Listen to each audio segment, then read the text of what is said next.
Welcome back to Stoic Habit Builder, the place where ancient wisdom becomes daily strength.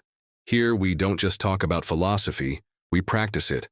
We learn how to face chaos with calm, how to turn obstacles into opportunities, and how to build habits that make us unshakable in life. If you're ready to grow stronger, wiser, and more grounded every single day, then you're in the right place. Life has a way of reminding us of one undeniable truth. People come and go. One day, someone is the center of your world, and the next, they're gone. Not always because of conflict, but simply because life changes. And when those connections fade, when bonds you once thought were unbreakable begin to unravel, what do you feel? Most of us are left carrying a heavy emotional weight, sadness, confusion, sometimes even a sense of emptiness. Have you ever asked yourself in those moments, how do I let go without losing myself? Is it even possible to detach emotionally, without turning cold, without shutting my heart completely? The ancient Stoics, and especially Marcus Aurelius, faced these very same questions almost 2,000 years ago. They understood something most of us forget today. Emotional detachment is not about becoming indifferent. It's not about pretending you don't care. It's about reclaiming your power. The power to live with clarity, balance, and inner peace no matter what happens around you. Think about it. When a relationship ends, when someone drifts away, or when life simply doesn't turn out the way you hoped, do you collapse, or do you rise stronger? That choice depends on how you train your mind to see loss and change. The Stoics believed that by shifting our perspective, by practicing certain principles, we can free ourselves from being prisoners of our own emotions. And here's the good news. This isn't abstract philosophy locked in dusty books. It's practical, actionable wisdom. Marcus Aurelius himself wrote his meditations as a daily reminder of how to live with strength and serenity, not for others, but for himself. And if it helped an emperor carry the weight of a crumbling empire, imagine what it can do for you and me. In this video, I am going to share with you 5 timeless Stoic rules that will show you how to emotionally detach from someone. Not by suppressing your feelings, but by transforming them into resilience and freedom. Stay with me, because what you're about to learn could change the way you experience every relationship in your life. Rule 1. Embrace the impermanence of life. Marcus Aurelius once wrote, "Everything we hear is an opinion, not a fact. Everything we see is a perspective, not the truth." What did he mean by that? Simply this. The stories we tell ourselves about people, about relationships, about permanence, they are just perspectives, not reality. The truth is, every relationship you and I have is temporary. Some last a few months, others last decades, but eventually, one way or another, they change. Sometimes it's distance, sometimes it's death, sometimes it's simply the slow fading of closeness. And the more we resist this reality, the more pain we create for ourselves. Think about trying to hold sand in your hand. The tighter you squeeze, the faster it slips through your fingers. Relationships are much the same. When we cling desperately to someone, when we refuse to accept change, we actually accelerate our own suffering. I've experienced this myself. I had a friendship that lasted over 10 years. We shared dreams, fears, endless late-night conversations. But slowly, life pulled us in different directions. At first, I resisted. I tried to hold on, to fight against the growing distance. And you know what happened? The more I resisted, the heavier the chain of disappointment became. It was only when I finally accepted that the friendship had run its natural course that I could release that emotional weight and move forward with peace. The Stoics remind us, nothing is guaranteed, not even the people we love the most. And while that may sound bleak, it's actually a gift. Because once you accept impermanence, you begin to cherish the present more deeply. You stop trying to control the future, and instead, you live fully in the moment you have right now. So let me ask you, are you clinging to someone or something that's already slipping away? What would happen if, instead of fighting impermanence, you embraced it? The answer might be the first step toward your freedom. Rule 2. Master your emotions through rational thought. Here's a truth most people don't realize. Your emotions are not reality. They feel real, They hit you with full force, but they're actually the product of your thoughts and the way you interpret events. Marcus Aurelius put it perfectly. You have power over your mind, not outside events. Realize this, and you will find strength. Think about it. Have you ever sent a heartfelt text message to someone you care about, and hours go by without a reply? What happens? Your mind starts spinning. Did I say something wrong? Are they upset with me? Do they even care? And with every passing minute, the storm inside you grows stronger. Anxiety, frustration, maybe even anger. But here's the reality. Nothing has actually happened. The only fact is that they haven't responded yet. Everything else, the story that they're angry, that they don't value you, is a narrative you created in your own head. I remember going through this exact situation with a close friend. At first, I convinced myself something was wrong, that our friendship was falling apart. But when I stepped back and challenged those thoughts, I realized the truth. They were just busy. The next day, they responded as if nothing had happened. The storm had been entirely in my own mind. This is what the Stoics teach us. It is not the event itself that causes our suffering, it's how we interpret it. The soul, Marcus said, becomes dyed with the color of its thoughts. If your thoughts are fearful and negative, your emotions will follow. But if your thoughts are calm and rational, your emotions will reflect that too. So the next time you feel that rush of anxiety, anger, or sadness, pause. Ask yourself, what are the actual facts here? Am I reacting to reality or to a story I've created? That simple shift can save you from drowning in emotions that were never true to begin with. Because true strength isn't about avoiding feelings. It's about choosing thoughts that give you peace instead of pain. Rule 3.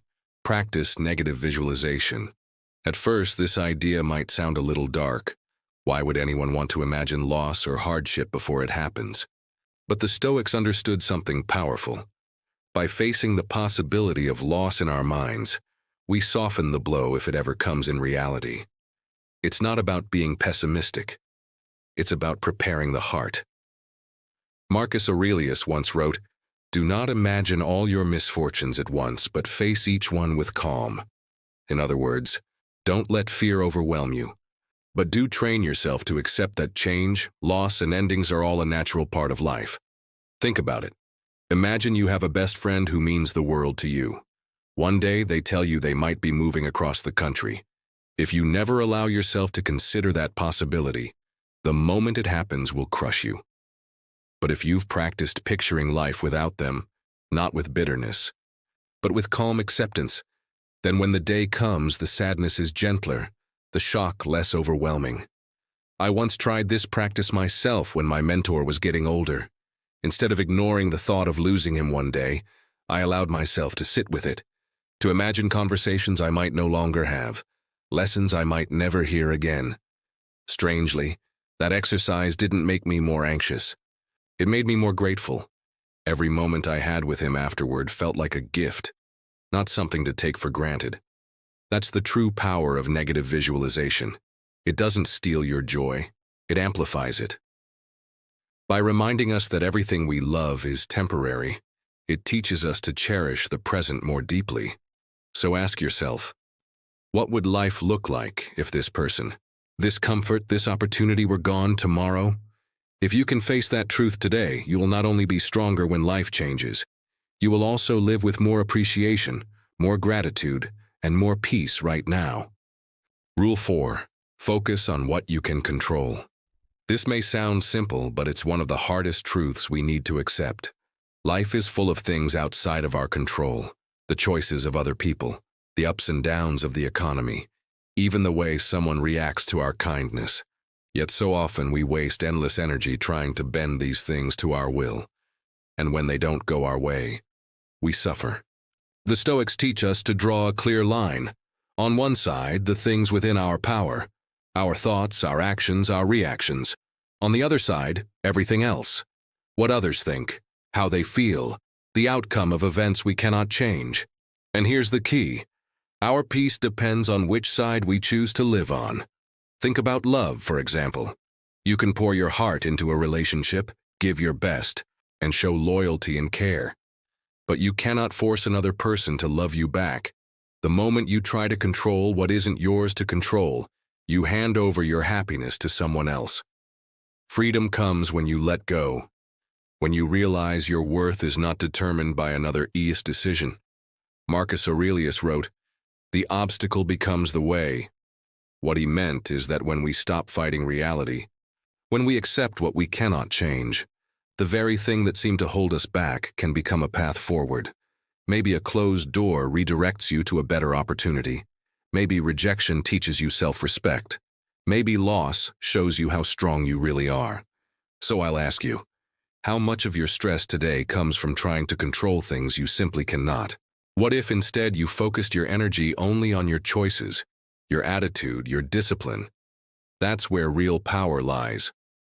When you master this rule, you stop being a prisoner of circumstances. You rise above them, and no matter what life throws at you, you remain unshakable. Rule 5. See the bigger picture. Marcus Aurelius once reminded himself that every pain, every fear, and every moment of struggle is just a passing moment in the endless flow of time. And when you think about it, he's right. The things that feel overwhelming today, will they still matter in 5 years? Or even 1? That is the question we should ask ourselves whenever we feel crushed by the weight of the present. 5 years from now, will this still matter? Here's the truth. When we get too attached, when we magnify one situation as if it's the center of the universe, we lose balance. We forget how vast life really is. A breakup feels like the end of the world.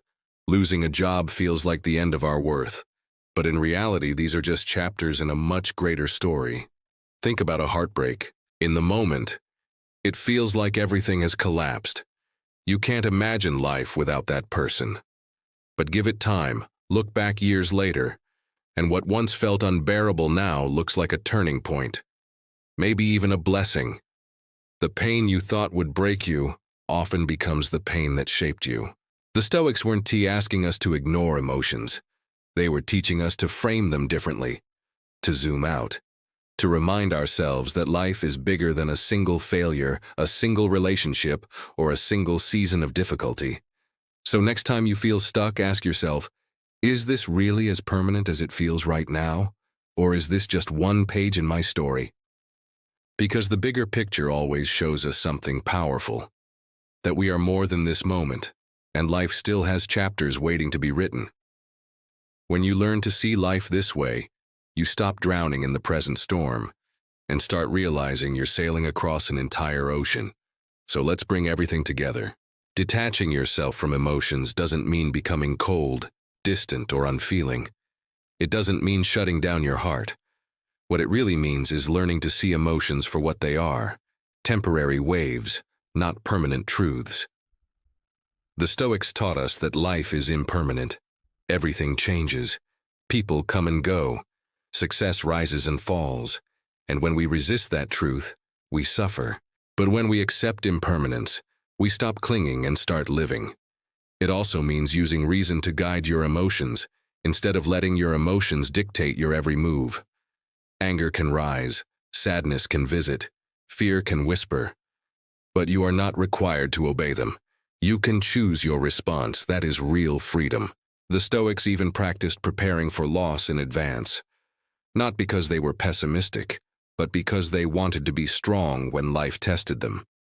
If you remind yourself that everything you love is borrowed, you'll learn to cherish it more deeply while it's here, and release it more peacefully when it's gone. And above all, focus only on what's in your control, not the opinions of others, not the chaos of the world, only your thoughts, your choices, your actions. That's where your power is.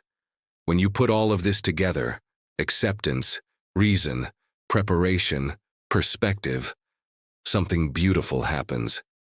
You begin to see the bigger picture.